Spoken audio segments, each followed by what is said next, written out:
की सियासत का वो लड़का जो 31 साल की उम्र में सांसद बना, 42 की उम्र में मोदी का मंत्री और 43 साल की उम्र में बिहार की सियासत में एक नया इतिहास लिख चुका है, जिसकी गूंज पटना से दिल्ली तक सुनाई दे चुकी है। और अब उसके एक ऐलान ने यूपी से बंगाल तक सियासी तूफान खड़ा कर दिया है।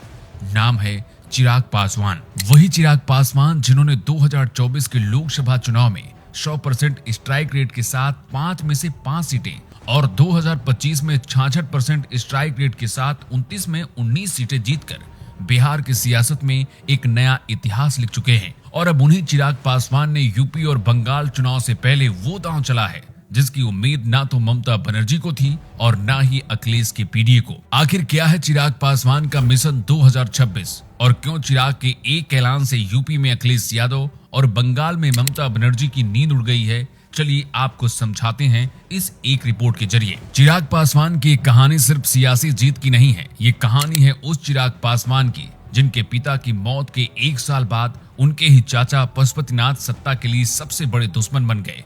ये कहानी है उस चिराग पासवान की जिसे हराने के लिए उनके अपनों ने ही तख्ता पलट कर दिया। उनके चाचा पशुपतिनाथ पारस ने उन्हें पार्टी अध्यक्ष पद से हटा दिया, एलजेपी को तोड़ दिया और जनता के सामने उन्हें कमजोर साबित करने की कोशिश की। सब ने कहा ये लड़का खत्म हो चुका है और यही वो पल था जहां से चिराग की कहानी ने एक नया मोड़ ले लिया। चिराग ने हार नहीं मानी और वो कर दिखाया जो सियासत में कम ही देखने को मिलता है। चिराग ने साबित कर दिया कि मुश्किलें चाहे कितनी क्यों ना हो, हर बाधा को तोड़कर एक नया रास्ता बनाया जा सकता है। और चिराग ने वही किया, यानी अपना रास्ता खुद बनाया और यही रास्ता उन्हें उस मुकाम तक लेकर आया जहां अब उनके चर्चे सिर्फ बिहार तक सीमित नहीं हैं, बल्कि उनकी कामयाबी की बातें पूरे देश में हो रही हैं। अब सवाल ये नहीं कि चिराग पासवान का कद बढ़ रहा है, सवाल तो ये है कि देश की सियासत में उनकी भूमिका क्या होगी। क्या वो ऐसे ही मोदी के हनुमान बनकर चलते रहेंगे या फिर अपने रास्ते चलकर न सिर्फ बिहार बल्कि देश की राजनीति में एक नया अध्याय लिखेंगे? चिराग अब केवल बिहार के साइड पार्टनर नहीं बल्कि एनडीए के एक्स फैक्टर बन चुके हैं। बीजेपी जानती है कि हिंदी बेल्ट में दलितों और युवाओं का सबसे बड़ा चेहरा अब चिराग पासवान ही हैं। यही वजह है कि आज जेडीयू सत्ता में है, बीजेपी सबसे बड़ी पार्टी है, लेकिन फिर भी मोदी सरकार बिना चिराग के एक भी कदम आगे नहीं बढ़ाना चाहते हैं। सवाल इस बात का भी है कि जिस चिराग ने अभी अभी बिहार में इतनी बड़ी जीत हासिल की, वो अचानक बंगाल और यूपी की बात क्यों करने लगे हैं?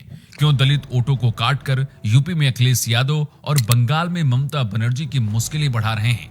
सवाल इस बात का भी है कि उन्होंने बंगाल को ही क्यों चुना? इसका सटीक जवाब प्रधानमंत्री मोदी की अजेय एनडीए रणनीति है। मोदी जानते हैं कि बंगाल और यूपी जैसे राज्यों में ममता और अखिलेश दलित वोटों को बांटकर अपनी सत्ता बचाए हुए हैं, जहां मोदी को एक ऐसे युवा की जरूरत थी जो सीधे इन दलित और पिछड़े वोट बैंकों में सेंध लगा सके। चिराग को आगे बढ़ाना मोदी के उसी विजन का हिस्सा है। जहां भाजपा अपने दम पर नहीं पहुंच पा रही, वहां चिराग का ग्लैमर और दलित कार्ड इस्तेमाल कर रही है। चिराग बिहार के साथ यूपी और बिहार इसलिए जा रहे हैं ताकि वो मोदी के लिए वो जमीन तैयार कर सके जहां अखिलेश यादव पीडीए यानी पिछला दलित अल्पसंख्यक के दम पर यूपी की सत्ता हासिल करना चाहते हैं।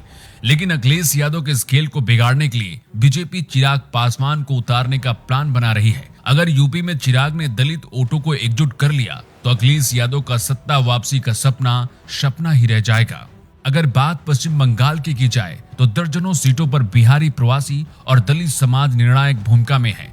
चिराग की युवा छवि और उनके बोलने का तरीका वहां के वोटरों को अपनी ओर खींच रही है। जिस तरह से बिहार में चिराग पासवान ने तेजस्वी यादव का खेल बिगाड़ा था, ठीक वही दांव अब वो बंगाल और ममता बनर्जी के खिलाफ चलने जा रहे हैं।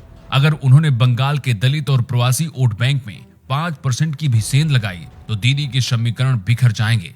यही वो रणनीति है जिसने ममता बनर्जी और अखिलेश यादव के माथे पर चिंता की लकीरें खींच दी है। वैसे आपको क्या लगता है, क्या चिराग मोदी के लिए बंगाल और यूपी फतह कर पाएंगे? क्या चिराग का मिशन 2026 दलितों को एक कर पाएगा? आपकी अपनी राय क्या है?